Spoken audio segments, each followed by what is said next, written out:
छोड़ दो। लेकिन उसकी सास उसे दोबारा उस राक्षस के कमरे में भेज देती है और बाहर से दरवाजा बंद कर देती है। कमरे में लड़की मायूस होकर एक जगह बैठी होती है। तभी वो नाग राक्षस अपने बिल से बाहर आ जाता है और लड़की के पास जाने लगता है। लड़की उसे देखकर बहुत डर जाती है और वहाँ रखी चीजें उस पर फेंकने लगती हैं। तभी एक कमरे का दरवाजा खुल जाता है और लड़की कमरे में जाकर छुप जाती है। लड़की कमरे की खिड़की तोड़कर वहाँ से बाहर निकल जाती है और अपने पिता के पास चली जाती है। लेकिन नाग राक्षस भी उसके पीछे पीछे वहाँ पहुँच जाता है और वहाँ पहुंचकर एक आदमी को मार देता है। राक्षस जैसे ही उस लड़की के पास जाने लगता है, लड़की का पिता उसे आग की मदद से डराकर वहाँ से भगा देता है। अगले दिन नाग राक्षस की माँ उसके खाने के लिए एक चूहा लेकर आती है। वो उसे गुस्से में नीचे गिरा देता है। अब वो लड़की वापस उस घर में आ जाती है जहाँ उसका पति नाग राक्षस रहता था। उसके सास और ससुर लड़की को देखकर चौंक जाते हैं। रात में लड़की अपने पति नाग राक्षस के लिए दूध रखने जाती है, जिसमें एक औषधि मिला देती है। दरअसल ये वही औषधि थी जिसे लड़की के पिता ने उसे दिया था और कहा था कि इस औषधि से 10 दिन में तुम्हारा पति एक इंसान बन जाएगा। तभी वो नाग राक्षस अपने बिल से बाहर आ जाता है और औषधि वाला दूध पी लेता है और उसे कुछ होने लगता है। लड़की भी ये सब खिड़की से देख रही थी। लड़की अपने कमरे का दरवाजा खोल देती है। तभी एक सुंदर लड़का वहाँ आता है। अब लड़की अपने पति को ऐसे देखकर बहुत खुश होती है।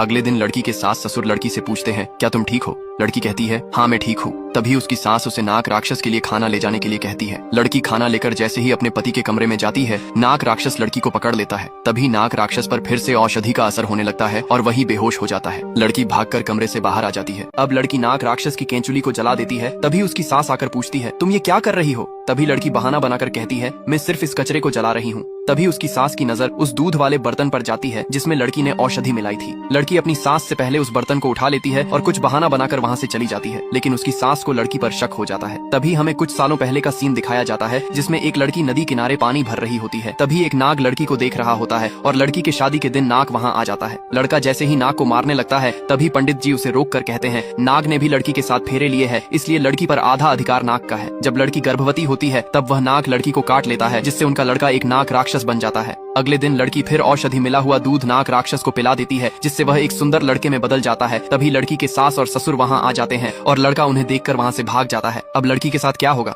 उसकी सास उससे पूछती है, वो लड़का कौन था जिसके साथ मिलकर तुम मेरे बेटे को मार देना चाहती हो? तब लड़की बताती है, वो लड़का और कोई नहीं आपका ही बेटा है, जो एक औषधि की वजह से एक इंसान बन गया है। उसी समय कुछ गांव वाले उस नाग राक्षस को पकड़ लेते हैं और उसे मारने लगते हैं। तभी लड़की का पिता वहाँ आता है और सभी गांव वाले को वहाँ से जाने को कहता है। अब रात में लड़की और उसके सास ससुर वहाँ आते हैं और लड़की का पिता नाग